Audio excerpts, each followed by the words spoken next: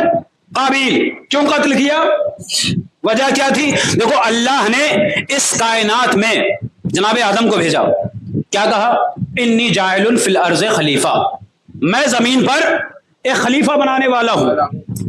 اب مجھے سوال کا جواب یہ چاہیے، جب خلیفہ بنایا زمین کے لیے تھا تو رکھا جنت میں کیوں؟ تھوڑا سا بیدار ہو جائیے گا یہاں سے میرے ساتھ۔ جب بنایا زمین کے لیے تھا تو آسمان پہ بنایا تھا، زمین پر بھیج دینا چاہیے تھا، یہ جنت میں کیوں رکھا؟ یہ جنت کا کنسپٹ کیوں آیا؟ دیکھیے اس بات سے بحث نہیں ہے کہ جنت میں کتنے دن رہے، کتنے مہینے رہے، کتنے سال رہے، رکھا تو جنت میں، جنت میں رکھا کیوں گیا؟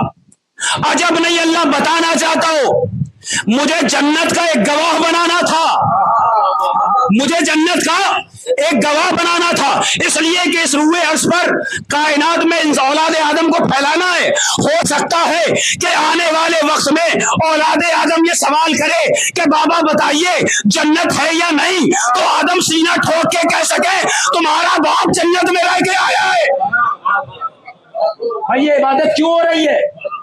اسی لیے ہو رہی ہے نا کہ ہمیں جنت ملے۔ تو اللہ نے جس کے لیے مسلمان یہ کوششیں کر رہا ہے کہ ہمیں جنت میں جانا ہے تو اس کا گواہ بھی تو بنانا ضروری ہے، تو گواہ بنا کے بھیجا۔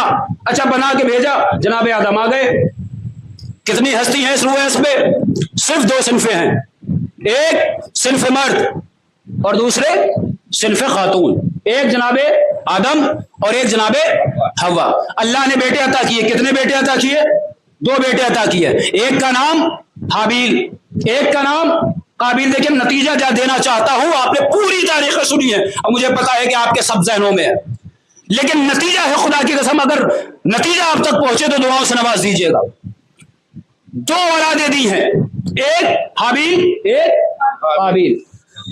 قابیل نے حابیل کو قتل کر دیا، کیا وجہ تھی؟ کس وجہ سے؟ دیکھیں ہر کام کے پیچھے اور عمل کے پیچھے ایک لاجک ہوتا ہے۔ قتل کرنے کی وجہ کیا بنی؟ قتل کرنے کی وجہ یہ تھی کہ اللہ کی بارگاہ میں قربانی پیش کی اور اللہ نے حابیل کی قربانی کو پیش کر لیا، بس وہاں سے یہ بغض آ گیا کہ اللہ نے اس کی قربانی کو قبول کر لیا، میری قربانی کو قبول نہیں کیا۔ یعنی فطرت آدم کی اولادوں کی فطرت یہ ہے، آدم کے اولاد کی فطرت یہ ہے۔ دیکھیے یہ وہ حقیقت ہے جسے تاریخ سے مٹا نہیں سکتا کوئی انسان، کوئی بھی انسان تاریخ سے مٹا نہیں سکتا۔ یعنی فطرت اولاد آدم یہ ہے کہ اس سے دشمنی کی جائے کہ جس کا عمل قبول ہو رہا ہو، جس کا عمل قبول ہو رہا ہو۔ اب آپ کو سمجھ میں آیا یہ ساری کائنات آپ کی دشمن کیوں بنی ہوئی ہے؟ اس لیے کہ جس قوم کے عمل قبول ہو رہے ہیں یہ اولاد آدم اس کی دشمن بنی ہوئی ہے۔ کیوں بنی ہوئی؟ دشمن بنی تھی، قتل کر دیا۔ کائنات کا پہلا قاتل ہے کون؟ قابیل، پہلا قاتل ہے۔ کس نے بہکایا اسے؟ متوجہ رہیے گا میرے جو، کس نے بہکایا اسے؟ کیا کوئی اس دور میں کوئی قبیلہ موجود تھا؟ کوئی قبیلہ موجود تھا؟ کوئی دوسری برادری موجود تھی؟ کوئی دوسرا گروہ موجود تھا؟ کہ نہیں، نہ گروہ موجود تھا، نہ کوئی دوسری برادری ہے، نہ کوئی دوسرا خاندان ہے، نہ کوئی دوسرا حسب نسب ہے۔ پھر یہ بہک کیسے گیا؟ کس نے بہکایا؟ دیکھیے پہلے زمانے میں ایسے چوراہے بھی نہیں تھے کہ آج کی یہ مثال دے دی جائے کہ چوراہوں پہ بیٹھ کر بہک گیا ہو، کوئی بہکانے والا نہیں۔ پھر بہکا کیسے؟ کب بہکا؟ اس لیے کہ یہ شیطان کے شکنجے میں تھا۔ متوجہ رہیے گا، ایک پیغام دے رہا ہوں، شیطان کے شکنجے میں تھا۔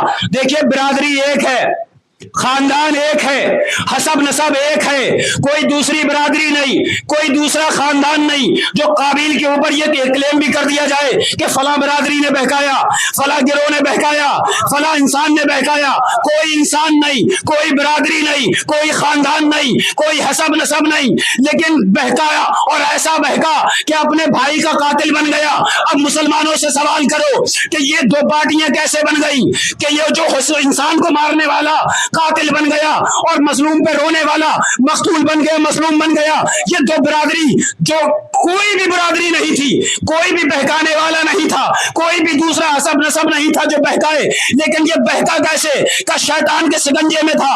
ایک برادری، ایک قانون، ایک حسب نسب، ایک خاندان، ایک آدم کی اولاد، لیکن بہکا ایسا اس لیے کہ شیطان کے سکنجے میں تھا۔ تو یاد رکھیے گا کہ 3 انسان بچے ہیں حابیل کی قربانی کے بعد، ایک آدم ہے، ایک حوا ہے، ایک قابیل ہے، تینوں ہے، لیکن پارٹی 2 بن گئی ہے، پارٹی 2 بن گئی ہے، ایک قتل کرنے والی، ایک مقتول پہ رونے والی، ایک قتل کرنے والی، ایک مقتول پہ رونے والی۔ یہ 2 پارٹیاں کیسے بن گئی کہ اس کے نصیب میں شیطان کا شکنجا تھا، اسے شیطان نے قبض کر لیا تھا۔ یعنی یہ مسئلہ اولاد آدم سے لے کر اب تک چلا آ رہا ہے کہ جہاں ایک برادری میں، ایک خاندان میں، ایک قبیلے میں، ایک عزاخانے میں، ایک مسجد میں، ایک جلوس میں، جہاں 2 پارٹیاں نظر آئے تو سمجھ لینا ایک شیطان کے شکنجے میں ہے، ایک پارٹی شیطان کے شکنجے میں ہے۔ کوئی نہیں بہکایا، کسی نے نہیں بہکایا۔ کیوں؟ اس لیے کہ شیطان نے بہکایا۔ لیکن شیطان کی قسمت بھی بڑی عجیب ہے، گناہ کرے انسان، لطف لے انسان، اکاؤنٹ کھولا ہے شیطان کے کھاتے میں کہ شیطان نے کروایا ہے، شیطان نے کروایا تھا، شیطان نے تو کروا لیا تھا، ٹھیک ہے مان لیا آپ کو شیطان نے کروا لیا۔ شیطان کو سجدے کا انکار کس نے کروایا؟ کیا اسے بھی کوئی شیطان بہکانے کے لیے آیا تھا؟ تھوڑا سا متوجہ رہیے گا، کیا شیطان کو بھی کوئی شیطان بہکانے کے لیے آیا تھا؟ تو یہ شیطان بہکا کیسے؟ کہ یہ اپنے تکبر سے بہکا، تکبر سے بہکا، اپنی انا سے بہکا۔ یعنی انا کرنا شیطان کی صفت ہے اور انا کرنا شیطان بناتا ہے۔ اب یاد رکھیے گا، یاد رکھیے گا، خدا کی قسم کبھی بھی فرش عزا پہ آئیں، جلوسوں میں جائیں، مجلسوں میں جائیں، یا کوئی بھی چھوٹے سے چھوٹا کام کرے، ثواب کا کام کرے، خلوص کی نیت سے کیجیے، اس لیے کہ یہ وہ اس کی بارگاہ ہے جو آپ کے چہرے نہیں، آپ کے دلوں سے واقف ہے، آپ کے خیال سے واقف ہے، آپ شرکت کس نیت سے کر رہے ہیں یہ حسین جانتے ہیں۔ یہ ہماری اور آپ کی طرح گناہگار آنکھیں نہیں ہیں جو چہروں کی بناوٹوں سے پہچانے کہ یہ چاہتا کیا ہے، ذہنوں میں اٹھنے والے خیال سے واقف نہ رہیں۔ یہ حسین کی بارگاہ ہے جس کے بابا کی تلوار نسلوں کو دیکھ کے چلتی تھی، نسلوں کو دیکھ کر، سلبوں کو دیکھ کے چلتی تھی۔ تو کائنات کا پہلا قاتل کون بنا؟ قابیل بن گیا نا، قاتل بن گیا۔ اب ہوا کیا؟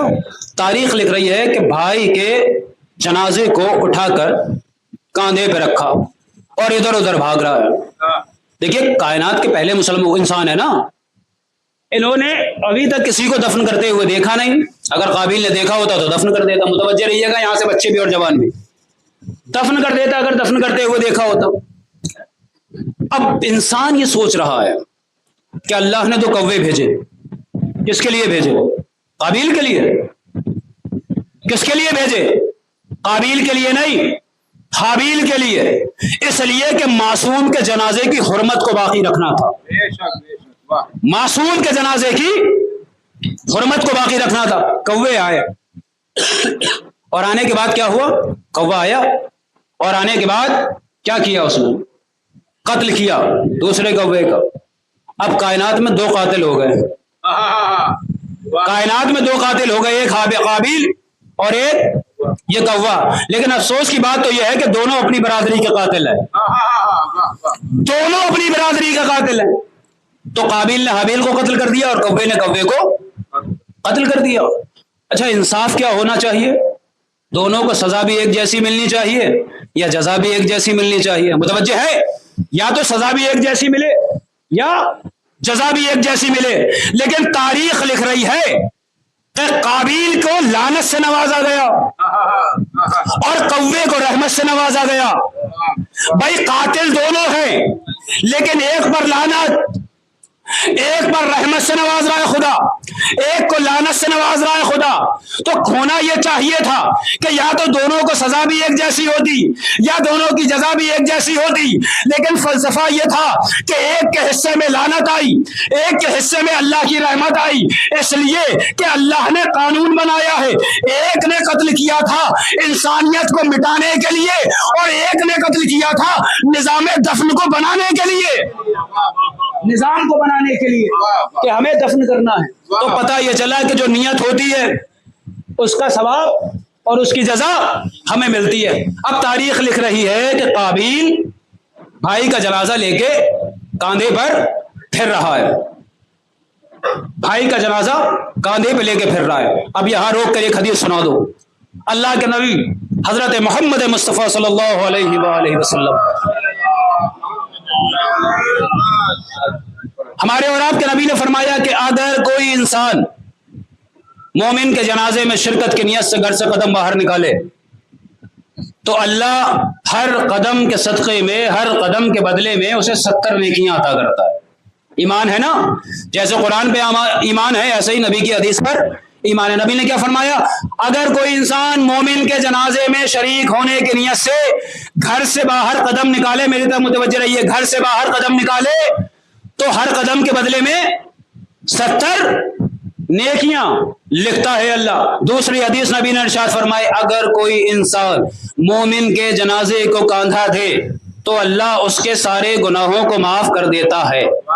اب آپ کے سماعتوں کا امتحان ہے، یہاں سے بیدار ہے یا نہیں؟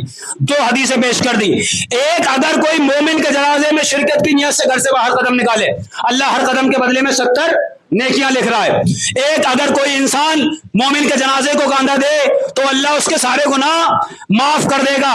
کائنات کے پہلے مومن کا جنازہ ہے قابیل کے کاندھے پر، جاگ نہیں رہے ہیں آپ؟ تاریخ سنیے، تاریخ، کائنات کا پہلا مومن ہے حابیل اور حابیل کا جنازہ ہے قابیل کے کاندھے پر۔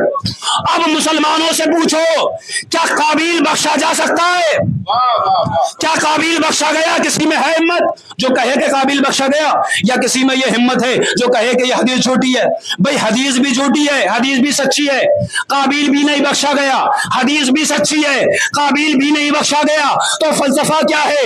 کہ فلسفہ یہ ہے کہ اس نے مومن کے جنازے کو دفن کی نیت سے نہیں اٹھایا، اپنا عیب چھپانے کی نیت سے اٹھایا ہے۔ اس نے مومن کے جنازے کو دفن کی نیت سے نہیں اٹھایا، اپنا عیب چھپانے کی نیت سے اٹھایا ہے۔ اب تاریخ بتا رہی ہے کچھ لوگ معصوم کے جنازے میں شریک اسی لیے ہوئے تھے تاکہ ہمارے عیب چھپے رہے، تاکہ ہمارے عیب چھپے رہے۔ تاریخ سنیے آپ، نام لے کے کہنا آسان نہیں ہے لیکن اشارے بھی ہماری قوم سمجھتی ہے، یہ بیدار قوم ہے۔ تاریخوں میں بہت سے لوگوں نے معصوم کے جنازے میں شرکت کی، کیوں؟ اس لیے تاکہ ہمارے عیب چھپ جائے۔ یہ سنت قابیل ادا کی جا رہی تھی۔ اچھا ٹھیک ہے، جنازہ دفن ہو گیا، کس نے دفن کیا؟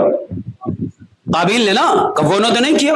بھائی کوے آئے اور آنے کے بعد دیکھیے اللہ جب ہادی بھیجتا ہے تو اس کے کچھ شرائط ہوتے ہیں، یا تو وہ صحیفہ پڑھ کے آپ کو تبلیغ کرے گا یا لکھ کر آپ کو تبلیغ کرے گا، لیکن کوہ نہ بول سکتا ہے نہ لکھ سکتا ہے، لیکن اس نے عمل کیا اور ایسا عمل کیا کہ ایک برادری کے کوے کو مار کر دفن کیا۔ اور قابیل دیکھیے قاتل ہے قابیل، لیکن اتنا شعور ہے کہ جانور نے دکھایا تو اس عمل کو اتنا اچھا سمجھا کہ اس پر عمل کیا۔ دیکھیں جانور دکھا رہا ہے، قاتل ہے، لیکن اتنا شعور ہے کہ جانور نے جو عمل کیا وہ اسے اتنا اچھا لگا کہ اس پر اس نے عمل کیا۔ لیکن افسوس تو ان لوگوں پر ہے کہ غدیر کے میدان میں اللہ کا نبی دکھاتا بھی رہا، بتاتا بھی رہا، لیکن عمل نہیں ہے۔ سنا دیکھا لیکن عمل نہیں کیا۔ اچھا دفن کر دیا، اچھا لگا، دفن کر دیا، دفن کر کے چلا۔ کہاں چلا؟ آدم کے پاس نہیں پہنچا، باپ کے پاس نہیں پہنچا، خوف ہے دل میں کہ میں نے قتل کیا۔ تاریخ لکھ رہی ہے کہ قابیل پہاڑ پہ چلا گیا۔ دیکھیں تاریخ کا ایک ایک پہلو پہ غور کرنے کی بات ہے۔ پہاڑ پہ چلا گیا. کیوں؟ اس لیے کہ میری جان محفوظ ہو جائے. میں خوف میں ہوں میرے ساتھ کیا ہوگا, میری جان محفوظ ہو جائے. تاریخ لکھ رہی ہے کہ معصوم کے جنازے کو چھوڑ کر پہاڑ پہ چلا گیا. معصوم کے جنازے کو چھوڑ کر پہاڑ پہ چلا گیا. معصوم مشکل میں تھا, پہاڑ کو چلا گیا. یعنی تاریخ بتا رہی ہے اگر کوئی انسان کسی معصوم کو چھوڑ کر پہاڑ پہ دوڑتا ہوا نظر آئے تو سمجھ لینا وہ قابیل کی سنت پہ عمل کر رہا ہے, آدم کی سنت پہ عمل نہیں کر رہا. نبی کو چھوڑ کے جانا صحیح نہیں ہے. اچھا چلا گیا. اب تاریخ نے لکھا, آدم آئے اولاد کو ڈھونڈتے ہوئے, کہا ہے میری اولاد ہے. تاریخ نے لکھا کہ جناب آدم جب اس مقام پہ پہنچے کہ جہاں حابیل کا قتل ہوا تھا, شہید ہوئے تھے, تو وہی ہوئی کہ اس مقام پر تمہارے بیٹے قابیل نے حابیل کو شہید کر دیا. اب تاریخ منظر لکھ رہی ہے کہ جب جناب آدم کو یہ خبر ملی تو جناب آدم زمین پر نظر پھرا کر کچھ نشانات ڈھونڈنے لگے کہ کوئی قتل کا نشان مل جائے, کچھ خون مل جائے, کچھ نشانات مل جائے کہ مجھے یقین ہو جائے کہ یہاں قتل ہوا ہے. لیکن تاریخ کہہ رہی ہے کہ ایک آواز اور آئی کہ آدم تمہارے بیٹے کا لہو یہاں بہا ہے. متوجہ رہیے گا, عزاداروں کے درمیان پڑھ رہا ہوں. تمہارے بیٹے کا لہو یہاں بہا ہے. کا پروردگار لہو کے قطرات نظر نہیں آتے, لہو کی نشانی نظر نہیں آتی, قتل کی نشانیاں نظر نہیں آتی. کہ زمین نے لہو کو اپنے اندر جذب کر لیا ہے, زمین نے اپنے اندر لہو کو جذب کر دیا ہے. اب تاریخ یہ کہتی ہے کہ جناب آدم نے زمین کے اس حصے پہ لعنت کی, جناب آدم نے زمین کے اس حصے پہ لعنت کی کہ تجھ پر لعنت ہو, تو نے میرے مظلوم بیٹے کے لہو کو چھپایا, تو نے میرے مظلوم بیٹے کے لہو کو چھپایا. ارے آدم کی سنت اور آدم کی لعنت بتا رہی ہے کہ جو بھی مظلوم کے لہو کو چھپائے وہ لعنت کا مستحق ہوتا ہے, وہ لعنت کا مستحق ہوتا ہے, چاہے قاتل کو چھپائے یا مظلوم کے لہو کو چھپائے. اب تاریخ لکھ رہی ہے کہ زمین نے وہ لہو واپس کیا اور واپس کرنے کے بعد قسم کھائی کہ پروردگار میں تجھے اور تیرے خلیفہ کو, تیرے نبی کو گواہ بنا کے کہتی ہوں کہ آج کے بعد میں اولاد آدم کا خون نہیں پیوں گی. یہی وجہ ہے, تاریخوں میں دیکھیے گا پہلے زمین خون پی لیتی تھی, لیکن یہی وجہ ہے کہ آج لہو انسان کا جب زمین پہ گرتا ہے تو جم جاتا ہے, زمین اپنے اندر جذب نہیں کرتی. لیکن تاریخ نے لکھا کہ جناب آدم آگے بڑھے, بیٹے کی محبت آگے بڑھے, اور آگے بڑھنے کے بعد ایک ابھرا ہوا مقام جناب آدم کو نظر آیا. جب ابھرے ہوئے مقام کے قریب پہنچے, دیکھیے پہلے ٹیلے بھی ہوا کرتے تھے نا, پہاڑ بھی تھے, ٹیلے بھی تھے, تو جناب آدم جب اس ٹیلے کے قریب پہنچے, اس ابھری ہوئی زمین کے قریب پہنچے, تو وہی ہوئی کہ یہ تمہارے بیٹے کی قبر ہے. اب تاریخ لکھ رہی ہے, خدا کی قسم, تاریخ نے لکھا کہ جیسے ہی جناب آدم کو یہ پتا چلا کہ یہ بیٹے کی قبر ہے, تو جناب آدم اپنے بیٹے کی قبر پہ بیٹھے, اور صرف بیٹھے نہیں, گریہ کیا, اور اتنا گریہ کیا کہ وہ قبر آنسوؤں سے تر ہو گئی. تاریخ کے جملے, قبر آنسوؤں سے تر ہو گئی. جناب آدم حابیل کی قبر پہ بیٹھ کے اتنا گریہ کیا کہ قبر آنسوؤں سے تر ہو گئی, قبر آنسوؤں سے تر ہو گئی. اور تاریخ نے لکھا کہ جب تر ہو گئی اور جناب آدم رو چکے, تو جب مقام سے اٹھے, قبر سے اٹھے, تو جناب آدم کے زبان پہ ایک جملہ تھا کہ پروردگار میری اور تیری لعنت ہو اس قابیل پر کہ جس نے میرے بیٹے کو قتل کیا ہے, جس نے میرے بیٹے کو قتل کیا ہے. یعنی آدم نے حابیل کی قبر پہ اپنے دونوں بیٹوں کی وراثت کو بانٹا ہے, اپنے دونوں بیٹوں کی وراثت کو بانٹا, اور بانٹ کے یہ کہا کہ دیکھو یہ سنت آدم ہے کہ مقتول کے حصے میں آنسو آتے ہیں اور قاتل کے حصے میں لعنت آتی ہے. آج دنیا کہتی ہے بھائی یزید کو برا نہ کہیں, اللہ رحمان و رحیم بخش دے گا, فلاں صاحب کو برا نہ کہیں, ان پر لعنت نہ کریں. تو جناب آدم سے بھی کہیے یہ تو بیٹا ہے آپ کا, اس پہ لعنت نہ کرے, یہ تو بیٹا ہے آپ کا, اس پر لعنت نہ کرے. لیکن آدم کی لعنت بتا رہی ہے کہ جو قاتل ہوگا چاہے میرا بیٹا ہی کیوں نہ ہو, اسے لعنت سے کوئی شے بچا نہیں سکتی. اسے لعنت سے کوئی شے بچا نہیں سکتی، اسے لعنت سے کوئی شے بچا نہیں سکتی۔ اما جب آدم کی اولاد اگر قاتل ہو جائے تو وہ آدم کی لعنت سے نہیں بچ سکتی، تو اگر نبی کا رشتہ دار معصوم کا قاتل ہو جائے تو وہ نبی کی لعنت سے کیسے؟ ایک صلوات پڑھ دیں عظمت آل محمد۔ آپ دیکھیں شعور بہت ضروری ہے۔ مجلس سنیں، تاریخ سنیں، قرآن پڑھیں، شعور کی منزل پیدا کریں دل کے اندر، غور و فکر کریں۔ علماء کہتے ہیں ضروری نہیں ہے کہ آپ ایک سپارہ پورا پڑھیں، ایک قرآن پورا پڑھیں، ایک چھوٹا سورہ پڑھیے، اس کا ترجمہ پڑھیے اور اس کے ترجمے پہ غور کیجئے کہ خدا ہم سے کہنا کیا چاہتا، خدا نے ہمیں خلق کیوں کیا ہے۔ اور تاریخ لکھ رہی ہے، دیکھیں انسانوں کا مرتبہ تو بڑا عجیب ہے، یہ اشرف المخلوقات ہے، یہ اشرف المخلوقات ہے، لیکن تعجب اس بات کا ہے کہ کائنات کی ہر شے نبی کی نبوت کا اقرار کرتی ہے، چاہے وہ پتھر ہو، درخت ہو، چرند ہو، پرند ہو، حیوانات ہو، ہر شے نبی کی نبوت کا اقرار کرتی ہے، انسان بھی نبی کی نبوت کا اقرار کرتا ہے۔ لیکن تاریخ لکھ رہی ہے، تاریخ کیا لکھ رہی ہے؟ تاریخ نے یہ لکھا کہ نبی کی نبوت کا اقرار کرنے کے بعد نبی سے بغاوت کسی نے نہیں کی، نبی سے بغاوت کسی نے نہیں کی۔ دیکھیے نبی اگر ستارے کو بلائے تو 1.5ویں پہ اتر کے چلا آئے، چاند کو اشارہ کرے تو 2 حصوں میں تقسیم ہو جائے، سورج کو اشارہ کرے تو اپنی جگہ چھوڑ کے پلٹتا ہوا نظر آئے، پہاڑ کو اشارہ کرے تو پہاڑ چل کے قصبوں کی طرف آ جائے، سنگریزے اٹھائے تو ہاتھوں میں کلمہ پڑھتے ہوئے نظر آئے، درخت کی طرف اشارہ کرے تو درخت جھک کے سلام کرتے ہوا نظر آئے، بھیڑیوں کو نبی بلائے تو بھیڑیا آواز کہتا ہوا لبیک کہتا ہوا آ جائے۔